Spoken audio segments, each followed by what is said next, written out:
Brad Halbrook here, along with Leader Chairman, State Representative Chris Miller. Just want to give you a real quick update of what's happening here in Springfield on day 2 of 5 of the final countdown as we march towards midnight Saturday night, May 31st, the statutory adjournment deadline.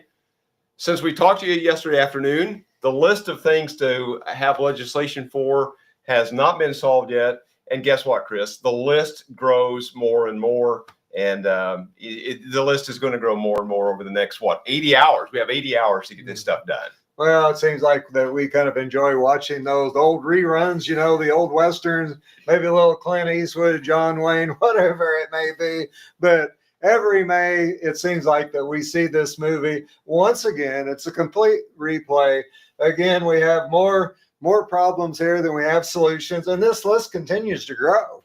Right, exactly. Yeah, and I'm reminded of those Western movies where the train is running down the track and it comes to the trestle over the river and somebody blows the trestle up and the train goes off in the river and the cars just pile up and pile up and pile up. And everybody's seen those movies a million times. And that's what we're seeing here again in the final 3.5 days is, they propose these big ideas, big bills, a lot of language, several hundred pages.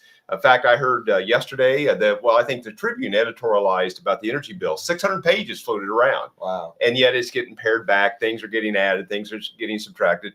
And the good news is, right, this is all behind closed doors, Democrats only, no Republicans involved in that conversation.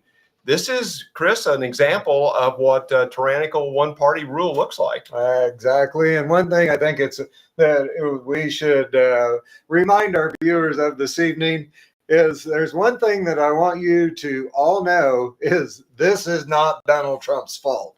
This is not Donald Trump's fault because the go-to from the Democrats will be, you can write it down, will be when this mess actually shows up in all the media that they're going to try to blame it on Donald Trump. And it's not his fault. The Democrats have been in charge here forever, and everything that is wrong with Illinois is directly responsible to the bad public policies that they've created this horrible environment for almost everything that happens. Right. The Democrats have been in control of the House for nearly all of the last 4 decades, except for 2 years in 95 and 96, I think it was. They've played a big role in the redistricting, the remap stuff that's been done at least the last 3 times. And so they're in supermajority, 2-to-1 powers. And so they're completely in control of this whole narrative. And again, the governor has already started to float this concept. Well, it's Donald Trump's fault. So when the smoke clears Sunday morning or Monday morning when you read those headlines, I'm going to guess anything that's unfinished or didn't get done to their liking,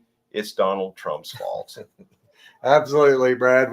It's like I say, we've seen this movie before. Every May, we come down to the last few days, and there's more problems than there are solutions. And just like we have said, that this list continues to grow because people want an ox gored, but just don't gore my ox. They want to attempt or at least create the illusion of fiscal responsibility, and there just is none here in the state of Illinois. Yeah.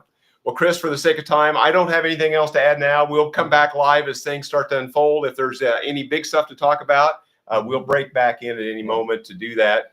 And so anyhow, guys, we are headed back over to the chamber. I think the Dems have been in caucus all afternoon as some committees are wrapping up now as we speak. So we're heading back over to the chamber and hopefully we'll start to see some legislation move. So with that, thanks for tuning in. Like, share, subscribe, and follow to our content to help us overcome the algorithmic gods of the big tech overloads. Thank you.